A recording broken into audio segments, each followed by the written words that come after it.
más, vamos a empezar y el primer caso clínico dice así. Esta es una mujer de 65 años de edad que acude a la consulta porque desde hace 2 meses presenta fatiga y aumento de peso. Tiene como antecedentes artritis reumatoide, úlcera péptica e hipertensión. Ella consume de manera crónica hidroclorotiazida y paracetamol. Personales no patológicos, no fuma, no toma, no consume drogas ilícitas, a la exploración física, TA de 120/70, frecuencia cardíaca de 80, respiratoria de 14, edema generalizado. Puedes palpar el hígado 5 centímetros por debajo del reborde costal, le tomas un examen general de orina y tiene proteinuria 4 cruces. Le haces un ultrasonido renal y tiene crecimiento de ambos riñones de forma bilateral. Le realizas una biopsia renal y la pregunta es bastante directa. ¿Cuál es el hallazgo patológico más probable que observarás en la biopsia? A, formación de semilunas en la microscopía de luz.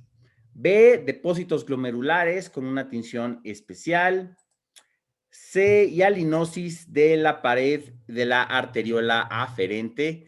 O D, va a ser una microscopía completamente normal. Es la pregunta número 1. Tienen 1 minuto para contestar y por favor, voten.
5, 4, 3, 2, 1. Y tiempo, vamos a finalizar la votación y ver cómo votó el panel.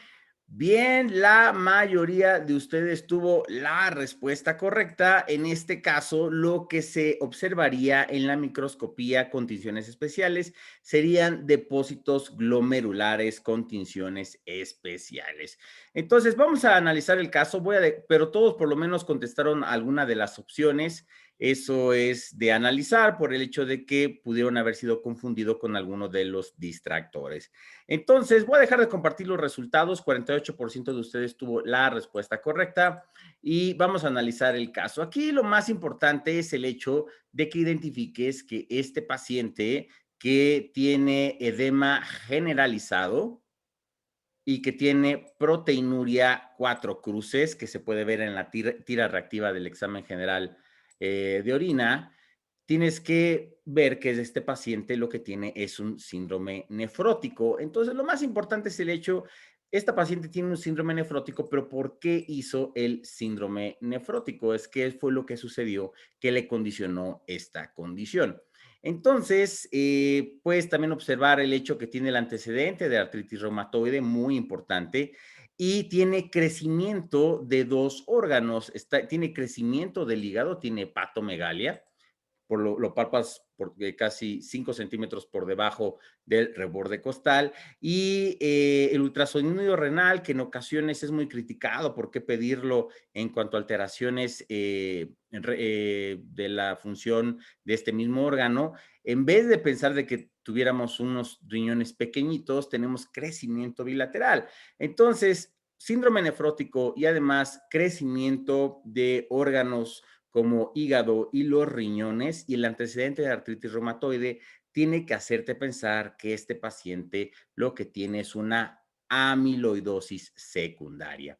Es decir, recuerda que la amiloide es una proteína que reacciona ante cierto tipo de estados inflamatorios, en este caso la artritis reumatoide, que es un estado inflamatorio crónico, y se deposita en diferentes órganos de la economía. Es el amiloide que conocemos como AA, muy diferente de lo que es el AL, que es el que sucede en el depósito del mieloma múltiple. Entonces, con tinciones especiales podemos ver este depósito de amiloide, que es lo que le está provocando un síndrome nefrótico a esta pacientita. Ahora, la formación de semilunas en la microscopía de luz podría referirse a una glomerulonefritis focal y segmentaria, que es una causa de síndrome nefrótico, pero recuerda que es mucho más importante el hecho de que esta paciente tiene el antecedente de artritis reumatoide y es una causa secundaria de depósito de amiloide en el riñón, y esto es lo que está provocando todo el cuadro clínico que tiene este paciente. Y no nos explicaría el crecimiento del hígado ni el crecimiento de ambos riñones. Ahora, la hialinosis de la pared de la arteriola aferente, esto podríamos observarlo en diferentes patologías, principalmente los depósitos por diferentes inmunocomplejos o a lo mejor algún tipo de arteriosclerosis, pero no es el caso de esta paciente. Y la microscopía normal es la respuesta que tienes que poner tú cuando sospeches de un síndrome nefrótico secundario a enfermedad de cambios mínimos. Recuerda que es la causa más común de síndrome nefrótico en los niños, y en los adultos está mucho más asociado a neoplasias malignas como los linfomas. Y por eso se llama enfermedad de cambios mínimos, porque de forma original cuando se describió, aunque sí existen algunos cambios, no, los patólogos no lo podían identificar con los microscopios de ese entonces, y por eso se llamaba enfermedad de cambios mínimos. Entonces, muy importante el hecho de que lo más importante aquí es el antecedente de la artritis reumatoide y el crecimiento del hígado y de ambos riñones.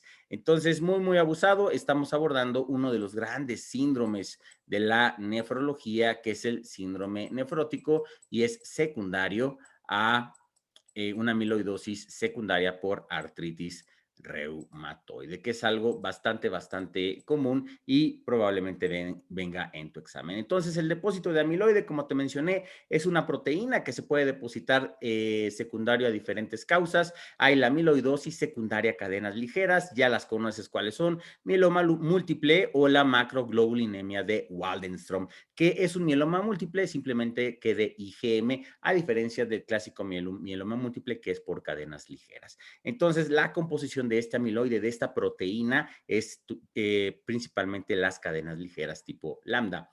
En cambio, la amiloidosis inflamatoria, que es lo que estamos viendo en esta pacientita, es secundario a condiciones crónicas que causan inflamación, artritis reumatoide o enfermedad inflamatoria intestinal. Y también puede ser por infecciones como la osteomielitis y la tuberculosis.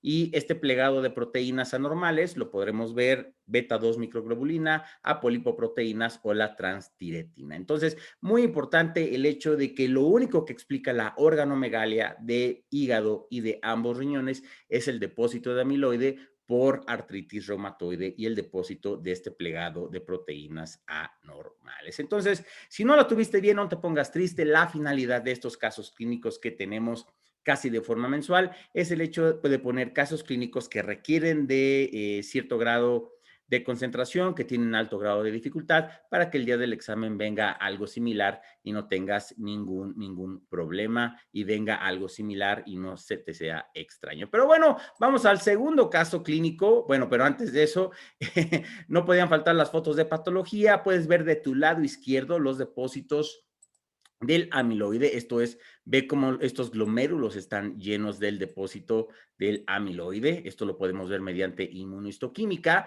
y recuerda, el diagnóstico lo hacen los patólogos primero por HIE, por hematoxilina e eosina, y luego posteriormente ellos son los que deciden si se hace tinción de rojo Congo o no, que es el que estás viendo en la esquina superior derecha, y a la luz polarizada esta tinción de rojo Congo se puede ver de color verde. Pero generalmente los patólogos, y te lo digo por experiencia, se ofenden mucho si tú al sospechar amiloidosis pides directamente la tinción de rojo Congo. Ellos primero hacen un escrutinio con HIE y lo confirman con la tinción de rojo Congo. ¿De dónde tomar la biopsia? Podríamos tomarlo de hígado, podríamos tomarlo incluso de los riñones, pero generalmente, y un lugar que tiene alta sensibilidad, es la grasa periumbilical. Esta pregunta, si te hacen acerca de amiloidosis secundaria para su diagnóstico, es la respuesta que tienes que poner. Tomar biopsia de la grasa periumbilical es un lugar sencillo, rápido, el R1 de cirugía o incluso el MIP lo puede hacer,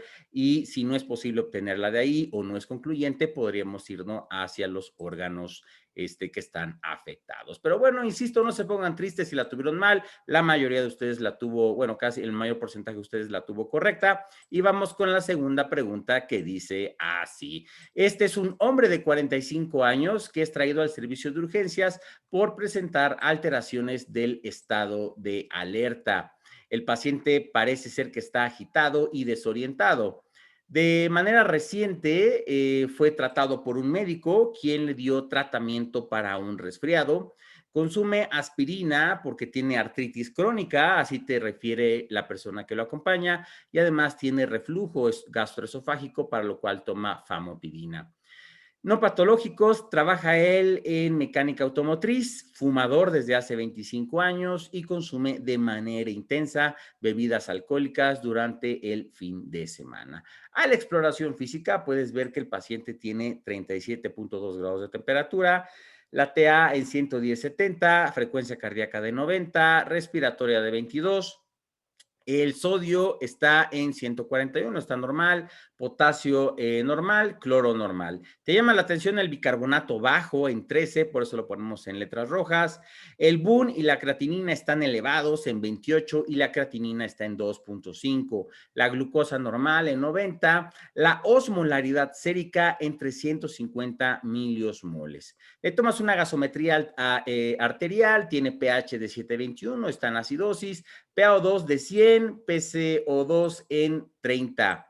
Le tomas un examen general de orina con cristales rectangulares en forma de sobre, así te lo reportan los patólogos clínicos, y ves en su expediente, y hace 3 meses tenía una creatinina de 1.2, la cual estaba muy, muy baja comparada con la creatinina que tiene actualmente. La pregunta es, ¿cuál es la causa más probable de las anormalidades en el laboratorio de este paciente? A, que tenga una cetoacidosis diabética; B, una intoxicación por etilenglicol; C, que tenga acidosis láctica; o D, intoxicación por salicilatos. Es la pregunta número 2. Tienes un minuto para contestar y por favor, voten.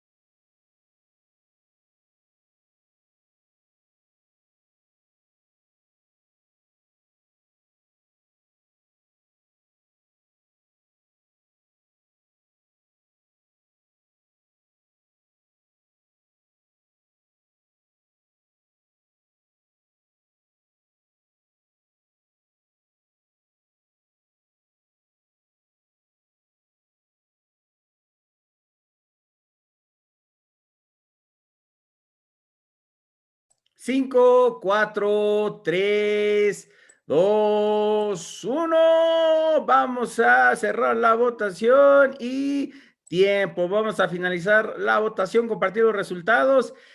Bueno, nos vamos a tardar un poquito más en este caso clínico. La mayoría de ustedes tuvo la respuesta incorrecta. De hecho, solamente el 74% de ustedes tuvo la respuesta correcta. Lo que tiene este paciente es una intoxicación por anticongelante, también conocido como etilenglicol. Pero bueno, no se pongan tristes, vamos a hacer el discernimiento para que el día del examen nacional no tengan ningún problema. Y todos por lo menos seleccionaron alguna de las opciones y vamos a ir descartando cada una de ellas hasta dejar la respuesta correcta. Voy a dejar de compartir los resultados y aquí lo importante nuevamente es el hecho de que te fijes cómo está hecho el caso clínico y por alguna razón el autor te está diciendo que es un mecánico automotriz. Es decir, cualquiera puede ir a cualquier tienda y comprar anticongelante, pero es muy importante el hecho de que el paciente te está diciendo que es un mecánico y de que tiene un fuerte problema con las bebidas alcohólicas. Analizando el caso, puedes ver el hecho de que los laboratorios, el bicarbonato está extremadamente bajo, está en 13, cuando los valores normales deben ser entre 20 y 24, y tiene datos de falla renal este paciente. La gasometría, recuerda que el pH normal es entre 7,35 y 7,45, y la presión parcial de oxígeno y la PCO2 está completamente normal. Y solamente con este dato, sin siquiera analizar la gasometría, que si acidosis, alcalosis, compensada, descompensada, solamente este dato, acuérdate de esta frase. Si te acuerdas de esto para el día del examen, vas a ahorrar mucho tiempo. Solamente hay una intoxicación, solamente hay una forma por lo cual uno en la orina, en el examen general de orina bajo la microscopía, uno podría orinar cristales rectangulares en forma de sobre. Estos son por intoxicación de etilenglicol. Entonces, si tuvieras solamente esta oración, podrías saltarte todo el caso clínico y contestar intoxicación por etilenglicol. Pero suponiendo el hecho de que no te acuerdes de eso, aunque ya te vas a acordar porque estás obviamente conectado con nosotros el día de hoy, lo importante es el hecho de abordar cómo está el estado ácido-base de este paciente. Entonces, viendo el pH, vemos que está por debajo de 7,35, entonces tiene una acidosis. Vemos la presión parcial de dióxido de carbono y está normal en 30-33 para niveles a nivel del mar. Y el bicarbonato está extremadamente bajo, generalmente está por debajo de 15, siempre va a ser una acidosis metabólica. Entonces, esto es una acidosis metabólica. Entonces, recuerda que en el abordaje de la acidosis metabólica es importante obtener si es de anion gap aumentado o de anion gap disminuido, o también traducido al náhuatl como brecha aniónica. La brecha aniónica son todos esos aniones los cuales no podemos medir de laboratorio de forma rutinaria, solamente que sea de forma muy, muy determinada. Entonces, el anion gap es una fórmula muy sencilla que se saca de la diferencia de la suma de cloro y bicarbonato restado al sodio. Entonces, tiene 141 de sodio este paciente, tiene 13 de bicarbonato y 100 de cloro. 141 menos 113 nos da un resultado de 28, siendo lo normal 8 a 12. Entonces, esta es una acidosis metabólica con anion gap elevado. Y existe una mnemotecnia preciosa, maravillosa, mucho más vieja que yo, que el doctor Vago, que se llama Mudpiles o Mudpiles, que dicen los americanos, y la E corresponde a etilenglicol. M de metanol, U de uremia, D de cetoacidosis diabética, P de paraldehído, I de isoniazida, L de acidosis láctica y S de salicilatos. Es una mnemotecnia preciosa, me parece de las mejores que se han hecho en medicina en muchos, muchos años. Entonces, tenemos una acidosis metabólica con anion gap elevado y de todas estas causas, la única que puede causarte orinar cristales rectangulares en forma de sobre es la intoxicación por etilenglicol. Eso es muy importante. Y hay otro dato extremadamente importante que te va a ayudar. Si tienes un paciente con alteración del estado de alerta y el evaluador te habla de la osmolaridad sérica, es una intoxicación por alcoholes. Lo voy a repetir.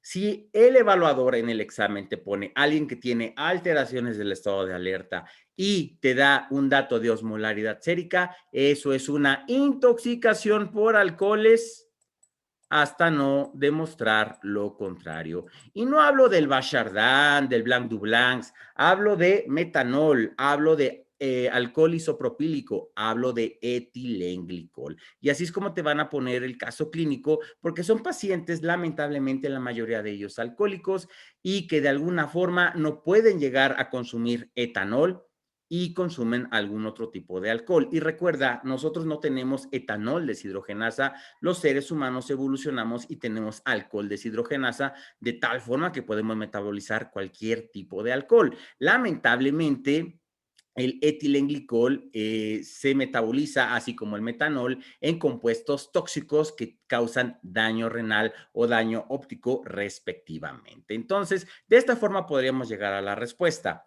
Ahora, podemos descartar rápidamente cetoacidosis diabética. ¿Por qué? Está dentro de la mnemotecnia de Mood-Piles o Mood-Piles, pero ¿cómo está la glucosa? Está mucho mejor que la mía, está la glucosa en 90, que no cumple criterios para tener una cetoacidosis diabética y además no tiene el antecedente de que este paciente sea diabético. Generalmente todos los pacientes mienten en la consulta, pero en el examen nacional te van a decir la verdad. Y si el paciente no tiene antecedentes de diabetes y la glucosa está normal, difícilmente va a ser una cetoacidosis diabética. Ahora, una acidosis láctica. Generalmente, si te preguntan acerca de esto, te van a poner nuevamente un paciente con sobrepeso o diabetes. Hablo del sobrepeso por la intolerancia a la glucosa y es un evento adverso de la metformina en aquellos pacientes que tienen creatinina elevada, generalmente más de 1.5 para los adultos. Y la misma gasometría en ocasiones te da el lactato y el lactato aquí no está, entonces difícilmente sería una acidosis láctica, una de las acidosis más difíciles de tratar y que puede ser incluso mortal. Pero ¿qué hay acerca de la intoxicación por salicilatos? También está en la mnemotecnia de Mood-Piles, intoxicación por salicilatos. Recuerda que la intoxicación por salicilatos provoca acidosis metabólica con anion gap elevado y además alcalosis respiratoria. ¿Y cómo está este paciente? Ves que tiene una frecuencia respiratoria de 22, pero la presión parcial de dióxido de carbono está más que normal. Y además no te dan el antecedente que haya consumido alguna sustancia desconocida, te dicen mucho, te enfatizan mucho el hecho de que es un mecánico y que tiene problemas con el alcohol. Entonces, aquí en Doctor Vago, nosotros a lo que nos dedicamos es el hecho de enfocarnos en palabras clave, cosas que sean muy, muy sencillas y prácticas para que no pierdas tiempo, porque recuerda, el día de mañana en el examen nacional, el próximo septiembre tendrás aproximadamente un minuto para poder tanto leer como contestar la pregunta. Entonces nos enfocamos en cosas prácticas para que puedas resolver de forma muy sencilla. Entonces, pasando hacia la revisión, recuerda pacientes, acidosis metabólica con anion gap elevado. Hay algunas pistas que rápidamente te vamos a regalar aquí, te pueden llevar al diagnóstico. Si te dice que tomaron medicamentos, porque no te pelees con el examen, lo que dice el caso clínico, eso es. Salicilatos, recuerda acidosis metabólica, anion gap elevado y alcalosis respiratoria. Isoniazida, si tienen el antecedente de tuberculosis o pacientes que estén consumiendo suplemento de hierro. Si el paciente tiene hipoperfusión e incremento de lactato, puede ser acidosis láctica o bien te dije el consumo de metformina. Falla renal e incremento del BUN por encima de 100, eso es uremia. Hiperglucemia, acidosis metabólica con anion gap elevado, eso es una cetoacidosis diabética. Difícilmente vamos a tener una cetoacidosis diabética con 90 de glucosa. No hablo que no exista, pero son casos extremadamente raros de cetoacidosis diabética con glucosas por debajo de 150. Extremadamente raro, no te pelees con el examen, no trates de ser mucho más purista que los propios evaluadores. Si no tiene la glucosa elevada, difícilmente este paciente va a tener cetoacidosis diabética. Y por último, si el anion gap o la brecha, si te dan el dato de la osmolaridad y está aumentada, lo normal recuerda que es de 280 a 290 y este paciente estaba por encima de esos valores, alteraciones del estado de alerta, te habla de intoxicación por alcoholes. Etilenglicol y son los cristales de oxalato en orina que tienen, como lo puedes ver a la derecha, forma de sobre. El metanol, recuerda que se metaboliza en formaldehído y causa ceguera porque afecta directamente el segundo nervio craneal, o el propilenglicol, que en ocasiones es algún compuesto que se encuentra en las benzodiazepinas. Entonces, toda esta presentación posteriormente vas a tener acceso a ella dentro del drive que compartimos para Doctor Vago para que lo puedas revisar posteriormente con mucha mayor calma. Pero bueno, antes de pasar al tercer caso clínico, quiero decirte que este webinar es patrocinado por Doctor Vago y queremos avisarte que el próximo mes estamos muy contentos de lanzar nuestro banco de preguntas y simulador 2021 del Doctor Vago. En este momento, a partir del día de hoy, de 14 de junio, hasta el último día de junio, lo vamos a tener en preventa. Tenemos más de 3,150 preguntas y casos clínicos tipo ENAR, como los que acabas de ver. Cuestionarios exclusivos de más de 20 materias: cardiología, nefrología, reumatología, urología, y además puedes hacer simuladores tipo ENARM de 450 preguntas. Apartar un día y sentarte 8 horas a contestar el examen. Y además, ningún examen es similar al anterior porque todos los exámenes se hacen a base de el gran banco de preguntas que tenemos. ¿Cuántas veces lo puedes hacer? Intentos ilimitados. En este momento estamos en preventa. El acceso será a partir del 1 de julio y tendrás acceso a estas preguntas a partir de esa fecha, y el último día de acceso será hasta el 30 de septiembre, que es el último día del examen nacional.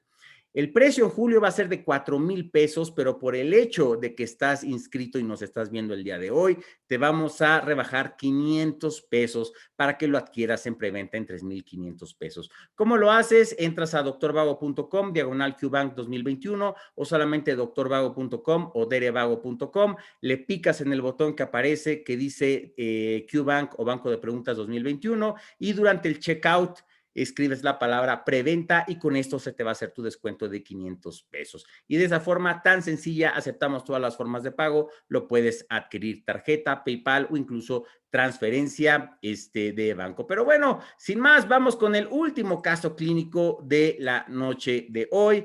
Este es un hombre de 45 años que acude a urgencias por presentar disnea, fatiga, disminución del apetito y además aumento de peso en las últimas 2 semanas. Sus síntomas empezaron con disnea de esfuerzo.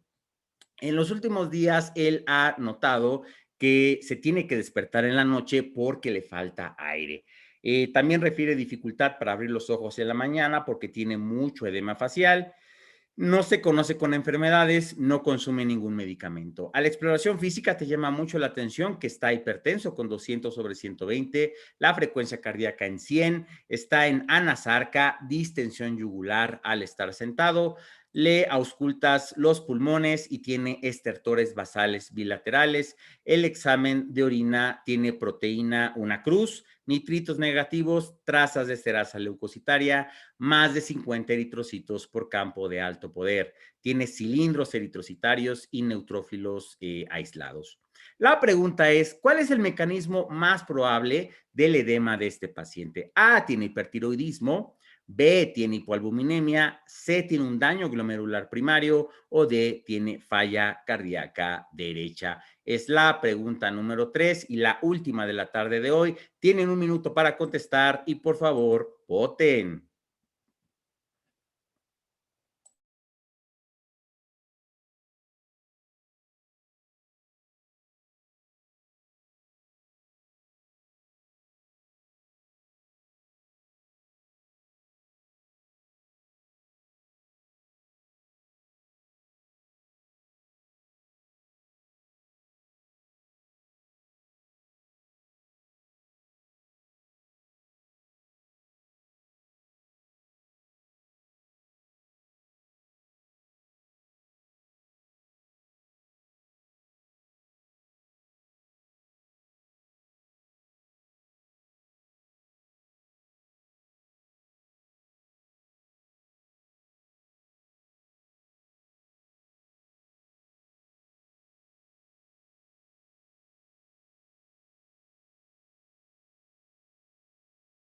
5, 4, 3, 2, 1 y tiempo. Vamos a finalizar la votación y compartir los resultados. La mayoría de ustedes por poco, una ventaja de 5% nada más, tuvo la respuesta correcta, que fue el 40%. Este paciente lo que tiene anasarca se explica por el daño glomerular primario. Además, tiene un poco de lógica porque estamos viendo casos clínicos de nefrología. Pero bueno, voy a dejar de compartir los resultados y hacer un poquito acerca del discernimiento de este caso clínico. Entonces, este paciente se encuentra en anasarca, en edema de todo el cuerpo. Te dice que se tiene que despertar en la noche, es decir, ya tiene bastante retención de líquido, tal vez ortopnea, tal vez podría ser eso falla cardíaca, pero hay que identificar la exploración física que tiene hipertensión, tiene proteínas, pero muy importante, tiene eritrocitos y cilindros eritrocitarios. Entonces, recuerda, muchas de las patologías de nefrología hay que abarcarlas acerca desde los síndromes. Entonces, este paciente no tiene un síndrome nefrótico, aunque esté tirando proteínas, tiene un síndrome nefrítico, que recuerda que el de mayor sensibilidad es la hipertensión y además la eritrocituria que tiene este pacientito. Por eso es la respuesta correcta.